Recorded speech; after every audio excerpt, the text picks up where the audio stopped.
안녕하세요. 저는 해외건설협회에서 온 정지훈이라고 합니다. 저는 해외건설 시장에 대해서 연구를 하고 조사한 내용들을 공유드리고 내년도 사업 계획을 수립하실 때 좀 도움이 되셨으면 하는 마음에서 간략히 보고를 드리겠습니다. 총 6개 주제로 발표를 준비를 했습니다. 우리나라 해외건설이 매출과 수익 측면에서 어느 정도 위치해 있고, 그리고 내년도 시장에 대한 전망, 그리고 세 번째로는 어떤 섹터들이 좀 유망할지, 그리고 세 번째로는 돈의 흐름이 어떤 시장 그리고 어떤 공종에 많이 가는지 살펴보겠습니다. 마지막으로 미국 관세 정책에 따라서 미국 건설 시장에 대한 관심도 높아지고, 오늘 대미 투자 특별 법안에 대한 내용들도 언론상에 오르내리고 있는데요. 이런 내용에 대해서도 한번 간략히 살펴보도록 하겠습니다. 그리고 마지막으로는 해외건설 지원제도 저희 협회에서 하고 있는 내용에 대해서 안내드리도록 하겠습니다. 발표 시간에 비해서 제가 준비한 내용들은 좀 많은 것 같습니다. 항상 좀 많은 내용들을 전달드리고 싶어하는 마음에서 준비를 많이 했고요. 그 내용들을 조금 한눈에 보실 수 있도록 저희가 이제 최근 많이 활용하시잖아요. 챗GPT든 구글 제미나이든 많이 활용하실 텐데, 그런 내용들을 저희가 좀 요약을 해서 그림으로 만들어봤습니다. 첫 번째는 우리나라의 해외 건설 수주액과 관련해서 저희가 좀 이미지를 만들어봤는데요. 이거는 원스톱 수주 지원단이 2022년, 2023년 그리고 거치면서 올해 이르기까지 계속해서 해외 건설 수주액이 계속 증가하고 있습니다. 여러 가지 지원책들이 확대되고 있고 관련된 법안들 그리고 제도들도 개선되면서 이러한 결과들이 기업들의 수주액 증가에 큰 역할을 저는 했다고 보고 있고요. 그리고 오른쪽 두 번째 그림은 주요 유망 섹터에 대한 내용들을 조금 그림으로 표현해 봤습니다. 일단 첫 번째로 데이터 센터가 있고요. 그리고 고속철도가 있고 대형 원전, 그리고 그 발전 시장과 관련해서 송배전망 그리고 신재생 에너지에 관련된 내용들을 집약해서 그림을 그려봤습니다. 그리고 왼쪽 아래쪽에 있는 그림은 돈의 흐름을 나타내는 그림인데요. 코로나 이후에 계속해서 각국의 부채들을 늘리면서 시장에 돈을 풀고 있고, 각국의 중앙은행도 비슷한 역할들을 계속 하면서 시중에 돈은 넘쳐나고 있는데, 실제로 그 돈의 흐름은 선진국의 첨단 산업 쪽으로 가고 있습니다. 우리나라도 반도체, 배터리 잘 하고 있지만 그 이상에 있는 그런 데이터 센터라든지 그리고 광택을 활용한 광통신망 쪽에 돈이 계속 몰리고 있는 그런 모양새가 계속되고 있고요. 그리고 후진국 쪽으로는 여러 가지 돈을 갚지 못할 거라는 리스크들이 계속 불거지면서 코로나 이전 대비해서도 아직 그 PF 흐름이 회복되지 못하고 있는 상황입니다. 그리고 마지막으로는 우리나라가 미국에 여러 가지 대미 투자를 할 때 관세와 관련해서 리스크들이 분명 있습니다. 아무래도 저희가 미국 같은 시장에서는 캐나다와 멕시코로부터 여러 가지 기자재, 장비 그리고 건설 관련된 인력들을 수입해서 하는 구조이기 때문에 이와 관련해서는 2에서 3% 정도의 그 건설 비용 상승 효과가 있고, 이에 따라서 건설사의 수익성에도 좀 좋지 않은 영향들이 있을 거란 우려들이 좀 지배적입니다. 첫 번째로는 해외 건설 매출과 수익에 대해서 살펴보겠습니다. 그에 앞서서 우리나라 해외 건설이 국가 경제에 어느 정도 좀 기여를 하고 있는지를 다른 경쟁국들과 한번 비교를 해봤습니다. 대표적으로 세계 20대 경상수지 대국 중에서 우리나라의 그런 경상수지 대비해서 건설 수지의 비중이 13% 정도로 세계 1위 수준입니다. 그만큼 과거와는 조금 다른 해외 건설 수주 구조를 갖고 있지만 여전히 건설 수지가 국가 경제에 많은 기여를 하고 있다라고 이해를 하시면 좋을 것 같고요. 두 번째로는 그 세계 20대 경제 대국 중에서 명목 GDP 대비해서도 건설 수지 비율이 0.24%로 가장 높습니다. 상대적으로 대부분의 국가들은 0.01%에서 마이너스 0.01%로 상당히 좀 미미한 수준이라서 우리나라의 그런 해외 건설의 산업의 위치라든지 중요성은 이 표로도 확인을 해볼 수 있을 것 같습니다. 그리고 매년 미국의 ENR에서 세계 250대 기업의 해외 매출액을 분석을 해서 정리를 해서 발표를 합니다. 그래서 저희가 항상 2014년도, 2015년도에 중동발 그 사업 관리를 조금 제대로 하지 못하면서 일부 사업장에서는 프로젝트 적자가 많이 발생했었습니다. 그 시절에 해외 건설과 관련해서 우리나라 12개 건설사의 매출의 해외 매출 비중은 한 45% 정도로 거의 절반을 차지했었습니다. 그만큼 해외에 대한 비중이 컸었고 그에 반해서 이제 그 해외에서 사업 관리를 할 수 있는 역량이라든지 경험은 조금 미흡했던 것 같습니다. 그래서 그 이후에 이제 선별적으로 사업 수주를 하면서 수익성이 어느 정도 보장이 되는 사업에만 입찰을 참여하는 경향들이 나타나면서 해외 사업에 대한 비중은 조금 줄었습니다. 하지만 여전히 한 24년 기준으로 35%를 차지하고 있습니다. 그러면 다른 250대 기업의 해외 매출 비중을 보시면 과거 35% 정도 수준에서 23%로 조금 줄었습니다. 표를 비교를 해보시면 여전히 우리나라가 국내에서도 여전히 이제 국내 매출 비중도 높지만 다른 국가들 대비해서 해외 매출 비중이 좀 높은 거를 확인할 수 있습니다. 그래서 앞으로도 해외에서의 건설 시장에서의 우리나라 기업들이 많은 매출을 통해서 해외 국가 경제에 기여할 수 있으려면 이러한 자리를 통해서 지원책도 더 발전해야 되고 우리 기업들의 영향력도 더 높아져야 된다 그런 생각을 갖고 있습니다. 그래서 2024년 기준에서는 우리나라가 5년 연속으로 해서 해외 매출 기준으로 세계 5위를 차지하고 있습니다. 앞에는 중국, 프랑스, 스페인, 미국 등이 있고요. 하지만 앞서 카인드 사장님께서도 말씀하셨지만 그 우리나라의 그런 해외 건설의 수익성이라든지 그리고 우리 기업들의 지속 가능성이 담보하려면 그 금융을 동반한 진출이 어느 정도 퍼센테이지로 나와야 될 것 같습니다. 지난 10월에 스페인 건설사들을 만나러 이제 스페인 출장을 갔었는데 주요 스페인 기업들의 해외 매출 비중을 조사를 해봤더니 전체 매출 비중 중에서 10% 정도가 투자 개발형 사업을 통한 컨세션 수익으로 받아들이고 있었습니다.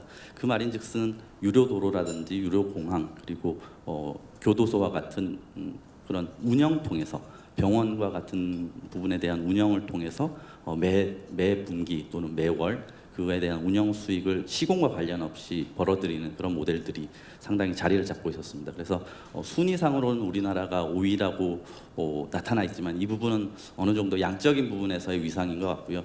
실제적으로 앞에 나와 있는 프랑스, 스페인, 미국과는 저희가 사업 모델 측면에서 많이 다릅니다. 앞서 프랑스, 스페인, 미국은 특출나게 CM이라든지 PM과 관련된 고부가 가치 산업으로 건설업을 업그레이드 시켰고요. 프랑스, 스페인은 그 뒤를 따르면서 컨세션 사업을 통해서 운영 수익을 동반하는 모델로 사업을 더 선진화하고 있습니다.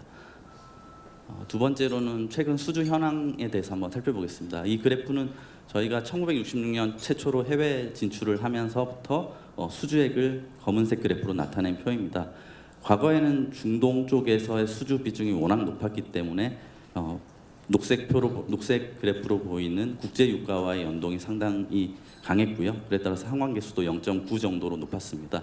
하지만 2020년도 이후 그래프를 보면은 국제 유가가 떨어지는 상황에서도 우리나라의 수주액은 여전히 오르고 있죠. 이거는 중동에 대한 어느 정도의 그 편중이 어느 정도 해소되면서 미국이라든지 그리고 동유럽 쪽으로 저희가 플랜트 그리고 배터리, 반도체와 관련된 제조 공장을 많이 지으면서 중동 쪽에 편중된 현상들을 조금 완화한 것으로 보입니다. 여러 가지 내외부 요인도 있겠지만 중동 쪽에서 중국이라든지 인도와의 가격 경쟁에서 밀리는 그런 영향들도 분명 있고요. 우리 기업들이 이제 수익성을 찾아서 선진국으로 가는 현상들이 조금 더 두드러지는 것으로 보입니다. 그리고 올해 수주액을 보면은 작년 동기 대비해서 한 50% 정도 올랐습니다. 대부분이 동유럽 쪽의 원전 영향일 거고요. 그래서 플랜트와 동유럽 쪽에서의 그런 실적들이 도드라져 보입니다. 이 부분은 누적 수주 그리고 최근 5년 동안의 수주인데요. 제가 발표자를 만들면서 참고라고 앞에 돼 있는 부분은 자료를 보시면서 참고하시면 될 것 같습니다. 그래서 앞서 공경화 과장님께서 말씀해 주셨지만 올해의 시장 대비해서 내년도 시장은 조금 더 시장 측면에서는 확대될 것 같습니다. 그래서 2026년도 시장은 올해 대비해서 6.7% 성장한 16조 1천억 불 정도로 예상이 되고요. 중동 쪽 그리고 아시아, 아프리카 쪽의 성장률은 상당히 높고 유럽이라든지 중남미 그리고 북미 태평양 쪽에서도 어느 정도의 성장이 기대됩니다. 그리고 주요 유망 국가를 조금 요약을 해봤는데요. 앞서 제가 말씀드린 내용 중에 이제 각국의 공공인프라 우선 정책과 관련해서 이 내용들을 한번 살펴봤습니다. 그래서 뒤쪽에는 제가 호주, 미국 비롯해서 각 국가에서 어떠한 프로젝트들이 나올 거고 그와 관련해서 어떤 리스크도 있으며 이 리스크를 상쇄하기 위한 계략적인 전략까지 조금 정리를 해봤습니다. 그래서 이 부분도 참고를 해주시면 좋을 것 같습니다. 그리고 세 번째로는 이제 저희 우리나라가 과거에 플랜트 공종에 조금 치중되어 있었고 여전히 플랜트와 관련된 부분에서 고난도 기술력을 갖고 있는 것은 사실입니다. 하지만 최근에 이제 뭐 디지털과 관련해서 세상이 많이 변하고 있고 이러한 현상들은 우리 기업의 또 다른 기회가 되고 있는 것은 사실인 것 같습니다. 그래서 제가 유망한 내용들을 조금 정리를 한 표이고요. 그리고 가장 첫 번째로 제가 말씀드린 건 데이터 센터이고 그리고 이제 메트로 그리고 고속철도 그리고 신재생에너지 발전 시장에 대한 내용들을 조금 정리를 해봤습니다. 첫 번째로는 그 AI 기반의 디지털 수요들이 계속 급증하면서 데이터 센터에 대한 투자가 가장 급성장할 것으로 보입니다. 데이터 센터 투자 증가 규모는 과거 2020년대에 비해서 한 5배 정도 증가를 했고요. 이에 따라서 2030년도까지 데이터 센터를 구축하기 위한 인프라 투자에 한 6조 7천억 달러가 투자될 것으로 보입니다. 대부분 뭐 구글이라든지 아마존 그리고 메타와 같은 그 하이퍼스케일러들이 자기네들의 데이터를 저장하고 데이터를 생산하고 학습하면서 모든 저희와 같은 모든 전 세계 시민들이 이러한 내용들을 활용해서 유튜브도 보고 관련된 넷플릭스도 보고 자료도 만들고 하는 내용들을 원활하게 하기 위한 용도로 데이터 센터에 대한 수요가 증가하고 있다고 쉽게 이해하시면 좋을 것 같습니다. 그리고 데이터 센터 관련해서 우리나라 건설사들이 뭘 할 수 있느냐 조금 의문이 나실 수도 있을 것 같고요. 근데 이제 저희가 살펴봤을 때는 데이터 센터는 단순하게 서버 저장 시설 이런 것들만을 하는 거 아니라 서버와 데이터를 잘 관리를 하기 위해서 원활한 전력 공급 그리고 통신, 온도와 습도를 유지하는 거 그리고 적정한 열이 발생하지 않도록 냉각을 유지하는 거 그리고 보안과 관련된 그러한 여러 가지 기자재들이 더 중심이 되는 부분들이 있습니다. 그래서 그런 측면에서 데이터 센터를 짓고 데이터 센터를 임대하면서 그 임대료를 받는 형태로 EPCM 형태로 가는 모델들도 상당히 좀 각광을 받고 있어서 이 내용들을 소개시켜 드립니다.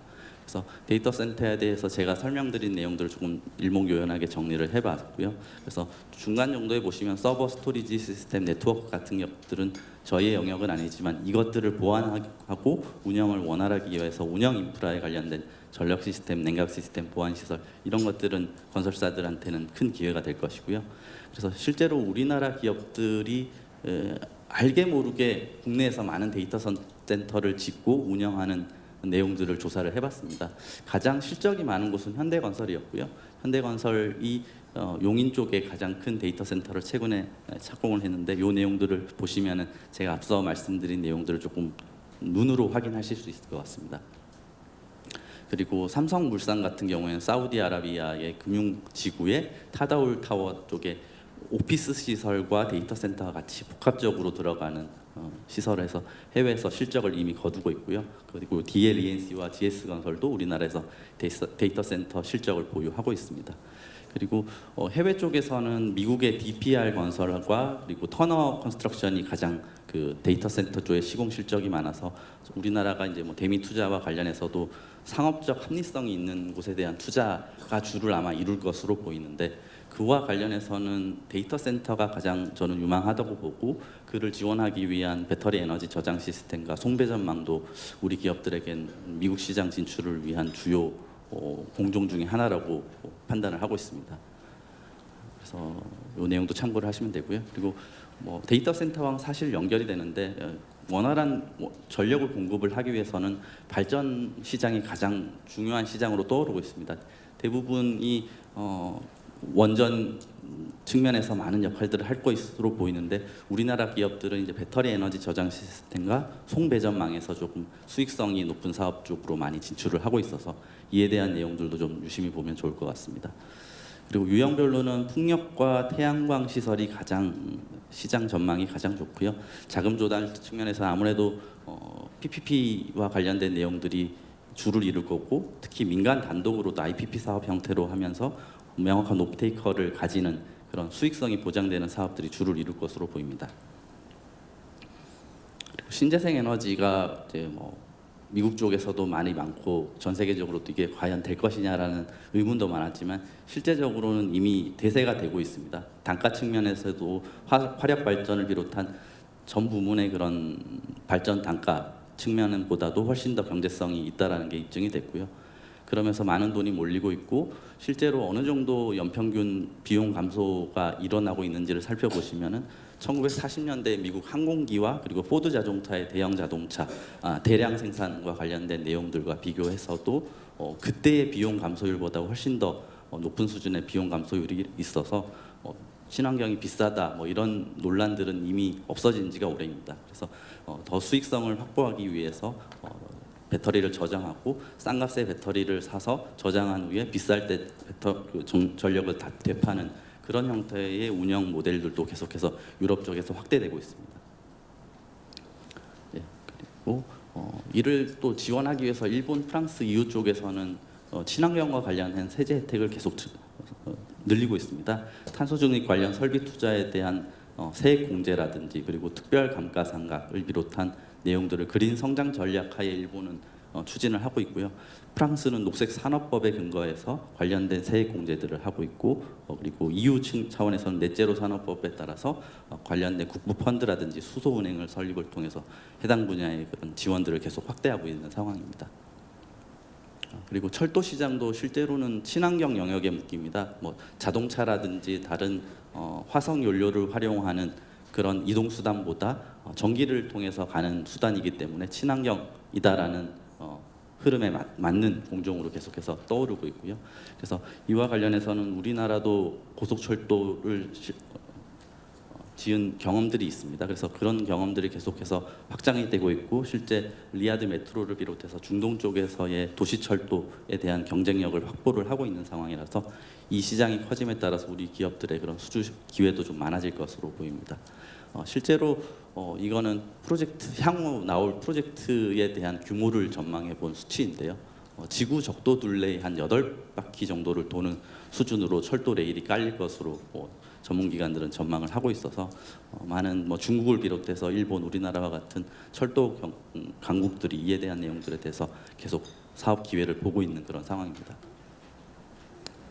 그리고 철도 유형별로는 메트로라든지 도시철도가 가장 많고요. 그다음에 고속철도가 많은 상황입니다. 아무래도 공공재적인 성격이 강하기 때문에 공공 쪽에서의 자금 조달이 80% 정도로 절대적인 수준을 차지하고 있습니다. 그리고 대형 원전과 SMR 따로 빼봤는데요. 대형 원전 같은 경우에는 미국 트럼프 정부에서도 가장 밀어주고 있는 분야 중에 하나죠. 그래서 계속해서 확대되고 있고 그리고 SMR과 관련해서는 앞서 말씀드린 하이퍼스케일러들이 계속해서 전력을 안정적으로 그리고 공급받기 위해서 2040년도까지 30배 정도의 용량 확대가 기대되는 분야입니다. 다행히 뒤에 말씀드리겠지만 우리나라 기업들이 미국의 주요 SMR 관련 원천 기술을 가진 홀텍을 비롯해서 뉴스케일 파워에 전략적 지분 투자를 했기 때문에 이런 사업들이 실제 구체화돼서 된다면 우리나라 기업이 시공을 할 수 있는 권한이 확보되는 그런 지분 투자 형태입니다. 그래서 이에 대한 내용들도 계속 관심 있게 보면 좋을 것 같습니다. 그리고 이제 주요 지역별로 SMR 시장 규모에 대해서 이제 조사를 해서 표로 나타내는 것이고요. 미국이 가장 크고 브라질이라든지 인도, 호주에서도 이런 많은 사업들이 계속될 것으로 보고 있습니다. 그리고 앞서 카인드 사장님께서도 말씀하시고 과장님께서도 말씀하셨지만 지금은 금융이 중요하고 금융과 관련돼서 그 구조를 잘 만드는 게 사업의 수익성을 확보하기 위해서 중요한 사업입니다. 그 이전 단계에서 사업의 수익성을 확보하기 위해서는 좋은 파트너를 만드는 게 가장 또 중요한 부분 중에 하나이고요. 그래서 그 모델들을 봤을 때는 우리나라의 공기업이라든지 건설사, 스마트 관련된 기업들이 상대 국가, 저희가 이제 투자를 하거나 저희가 그 수주를 하는 상대 국가의 전문 건설사 그리고 전문 기자재 업체와의 팀을 짜서 현지화를 어느 정도 보장해주는 모델들이 필수적입니다. 그래서 그런 부분들에 대한 내용들을 정리를 해봤고요. 그리고 저희가 우리나라 쪽에서 스페인과의 중남미 공동 진출 이런 내용들도 많이 말씀을 하시면서 제가 그 내용에 대해서 스페인 건설사들이랑 얘기를 해봤습니다. 악시오나 페로비알 같은 현대건설급의 매출을 보유한 기업들이랑 얘기를 했을 때 가장 좀 난감했던 거는 모든 것은 열려 있지만 너네들이 아시아 시장 그리고 중동 시장에서의 경쟁 우위를 갖고 있는 시장에서도 스페인 기업과 협업을 할 수 있는 기회를 주면 중남미에서도 마찬가지로 똑같은 모델로 갈 수 있다라는 얘기를 첫 번째로 들었고요.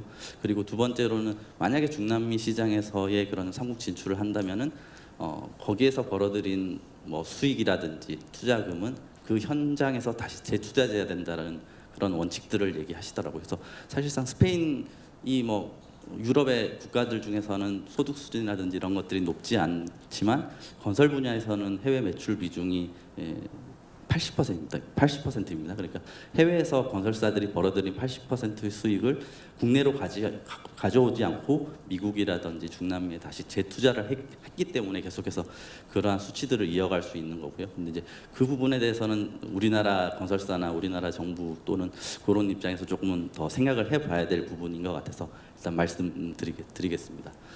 그리고 지금 스페인과의 공동 진출 관련해서 저희가 2023년도에 영국 런던을 방문해서 실버타운 터널 프로젝트에 대한 내용들을 살펴봤습니다. 이 내용은 입차량 PPP로 나온 사업이고 런던 교통청이 발주처이고요. 그리고 조인트 벤처 형태로 SPV를 만들었는데 신트라라고 보이시죠? 신트라는 페로비알의 도로를 운영하기 위해서 만든 자회사입니다. 신트라가 들어가고 우리나라 SK 에코플랜트가 10%의 지분 투자를 해서 SPV의 구성원이 됐고요. CJV라고 되어 있는 것은 컨스트럭션 조인트 벤처입니다. 시공을 하기 위해서 별도의 조인트 벤처를 만들었는데 그 페로비알이라고 되어 있고 페로비알은 실제로는 페로비알 자회사인 페로비알 컨스트럭션을 의미합니다. 그래서 페로비알 같은 경우에는 자회사가 운영도 하고 자회사가 시공도 하는 그런 수직 계열화를 통해서 해외 시장에서의 전략을 계속해서 확장시키고 있습니다. 그래서 이런 현장들을 통해서 저희가 입수한 내용들에 따르면 철저히 그 운영과 그리고 시공과 관련해서는 그 페로비알 그룹에서 갖고 있는 자회사들이 전문성을 갖고 전적으로 할 수 있게 체제를 만들어 놓은 것들이 상당히 좀 인상적이었습니다. 그리고 보틀리 배터리 에너지 저장 시스템 말씀드릴 텐데요. 이 내용은 이제 카인드의 펀드들이 많이 들어갔고 이 사업 모델 같은 경우에도 보시면 밑에 현지 EPC 기업이 현지 인허가라든지 시공을 담당을 했고 PCS라고 그 배터리 에너지 저장 시스템에 들어가는 부품과 관련해서는 아일랜드 게인 SMA가 공급을 했고요. 그리고 배터리 공급만 우리나라 삼성 SDI 쪽에서 수출을 통해서 했다고 합니다. 그래서 여기도 보면은 이제 뭐 외국 기업 그리고 우리나라 부품 기업이 같이 공동 진출한 그런 사례들도 좀 의미가 있을 것 같습니다. 그리고 마찬가지로 이것도 카인드 쪽에서 텍사스 콘초 태양광 발전 사업 그리고 운영 사업 관련해서도 현대건설 그리고 공기업인 중부발전이 같이 팀을 이뤘고요. 그리고 주탑선이라는 태양광 패널을 생산하는 중소중견기업이 같이 한 원팀 코리아 모델로 조금 저도 의미 있는 것 같아서 이 내용도 소개시켜 드립니다. 그리고 네 번째로는 앞서 말씀드린 그 돈의 흐름에 대한 내용들인데요. 투자개발형 사업과 관련해서 투자개발형 사업과 관련해서는 여러 가지 수치들이 많지만 인프라 투자 갭을 저는 좀 많이 말씀을 드리는데요. 실제로 저희가 목표로 하는 인프라 투자를 활성화하기 위해서 필요한 금액과 실제로 시장에서 공급이 가능한 그 공급액 간의 차이를 투자 갭이라고 표현했습니다. 그래서 2024년부터 28년 동안은 총 한 2조 7,810억 불 정도로 추정이 되는데요. 이 갭을 메꾸기 위해서는 민간에서의 자금 비롯해서 우리나라 ECA 그리고 카인드와 같은 자금들이 투입이 돼야지 사업이 운영된다고 보시면 될 것 같습니다. 그리고 앞서 저희가 그림으로 말씀드렸던 선진국과 중저소득국 간의 민간 투자액 부분에서의 현황입니다. 왼쪽 표를 보시면은 코로나 이후에 계속해서 돈의 흐름이 몰리고 있고요. 오른쪽에는 코로나 대비해서 조금은 증가를 하고 있지만 2024년에 1,007억 달러라는 게 코로나 이전 대비해서는 한 70% 정도 수준밖에 안 되는 수준입니다. 그러니까 코로나가 다 끝나고 정상화됐음에도 불구하고 중저소득국으로는 사업을 하기 위한 돈의 흐름이 많이 회복되지 않고 있다라는 것을 수치적으로 말씀드리고 싶은 거고요. 그리고 이제 다섯 번째로 미국 국내 수주 현황에 대해서 조금 살펴봤습니다. 수주가 많이 2020년도 이후로 많이 늘었는데 뭐 아시다시피 삼성물산 쪽에서 삼성전자 반도체 공장을 텍사스 오스틴 쪽에서 대형 반도체 공장을 만들고, 그리고 현대자동차나 LG에너지솔루션 같은 배터리 기업들이 현지 생산 공장을 만들면서 현지에서의 생산을 위한 기반 마련을 위한 공장을 우리 기업들이 다 만들었고요. 하지만 과거 2000년대 초반 대비해서는 여전히 그러한 수요들이 계속되고 있기 때문에 미국에서의 그런 건설 시장에서의 경험은 물론 뭐 우리나라 그룹사 공사라고 해서 해외 건설에 대한 어느 정도의 뭐 난이도라든지 이런 거에 대해서 약간 의심을 하는 분들도 좀 있고, 이 뭐 제조 공장 짓는 게 해외 건설이냐라는 거에 대해서 또 조금 다른 생각을 갖고 있는 분들도 있는 것으로 알고 있습니다. 하지만 엄연히 해외건설촉진법에 따라서 해외에서 하는 모든 공사는 해외 공사이고 그 난이도는 국내에서 하는 것보다는 훨씬 높다라는 것과 맞기 때문에 저는 이러한 공정에 대해서도 더 많은 관심을 사실을 가져야 된다고 봅니다. 왜냐하면 수익성이 확보되고 우리 기업이 어떠한 리스크 없이, 리스크를 다른 외국 발주처가 하는 공사와는 다르게 리스크를 어느 정도 관리하면서 할 수 있는 사업이기 때문에 선진 시장에 안착하기 위해서 저희가 반드시 이러한 형태로 우선적으로 좀 거쳐야 되는 모델로 저는 생각을 하고 있습니다. 그리고 앞에서 말씀드린 뭐 건설 시장, 미국 건설 시장이 좀 어떻게 될 것이냐 많은 생각들이 있는데요. 뭐 대미 투자가 확대되니까 사업에 대한 규모 확대는 분명 있을 것 같은데 실제 미국 시장에서는 수입하는 부품들이 많습니다. 그래서 이 내용들을 저희가 정리를 해봤고요. 금속, 철강, 그리고 인테리어 마감재, 냉난방 배관, 전기 패널 이런 것들은 수입 의존도가 상당히 좀 높습니다. 그래서 이런 부분에 대한 내용들은 조금 살펴봐야 되고요. 그리고 이제 4대 리스크에 대해서도 계약 시점 대비 공사비 상승이 우려되고 이에 따라서 프로젝트 수익성도 악화되고, 그리고 납기가 지연되면 이에 따른 뭐 LD라든지 이런 페널티에 대한 내용들도 좀 우려가 되는 그런 상황입니다. 조금만 마무리 부탁드리겠습니다. 네, 알겠습니다. 그리고 투자가 계속되고 있기 때문에 이에 대해서는 우리나라 기업 입장에서는 많은 도움이 되고 있어서 이러한 내용들로 주요 대응 전략을 한번 써봤습니다. 참고를 하시면 될 것 같아요. 그리고 지원 제도는 우선적으로 좀 말씀드릴 거는 저희가 뭐 5분 내로 마치도록 하겠습니다. 그러면 네. 그리고 예. 저희가 유망국가 심층정보 고도화 사업이라고 저희가 국토교통부의 위탁 사업을 통해서 하고 있는 내용들인데요. 2024년도부터 사업이 조금 확대가 돼서 올해는 미국, 필리핀, 방글라데시, 말레이시아, 이집트, 동유럽, 인도네시아 이렇게 7개 사업을 하고 있습니다. 글로벌 로펌이라든지 글로벌 컨설팅 펌과 저희가 협업을 통해서 매년 이 내용들을 계속 업데이트시키고 우리 중소 중견기업 비롯해서 대기업들이 현지 법제도라든지 현지 전략을 세우는 데 좀 도움을 주고 있습니다. 그리고 시장 개척 지원 활동은 우리나라 중소중견기업이 해외 출장을 가거나 해외에서 공무원들을 초청할 때 관련된 비용 이외에, 그리고 프로젝트 조사 분석, 프리FS와 관련된 비용들을 지원을 해주고 있고요. 그리고 이제 기업 규모별로 조금 정부 보조금 비율이 조금씩 다릅니다. 이 내용들도 참고를 하시면 좋을 것 같습니다.